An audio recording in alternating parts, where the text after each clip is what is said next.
चाल भौजी अरे भैया के संगे बाबा धाम अरे चाल भौजी अरे भैया के संगे बाबा धाम अरे जाता देखा सारा गाँव भौजी अरे बम शिव बम जपतना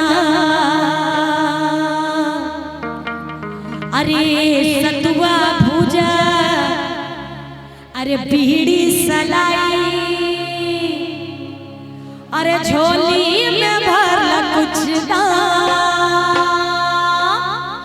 ए भौजी कि अरे चल भौजी ए भौजी आप ही को बोल रहे हैं सूट वाली भौजी सामने बैठी है। हाँ हाँ आप ही को बोल रहे हैं कि अरे चल भौजी अरे ले जाबो तो के बाबा धाम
एक बार खड़े हो जाइए, मेरे लिए नहीं बाबा के लिए खड़े होना, एक बार खड़े हो जाइए। मुझे पता है आपके पैर में बहुत दर्द है, तकलीफ नहीं देना चाहिए। ज्यादा नहीं, बस 2 मिनट के लिए आप लोग खड़े हो जाइए, ज्यादा नहीं, 2 मिनट के लिए, हाँ ज्यादा नहीं। और एक बार झूम के जरा दोनों हाथ उठा के बम जी एक बार खड़े हो जाइए,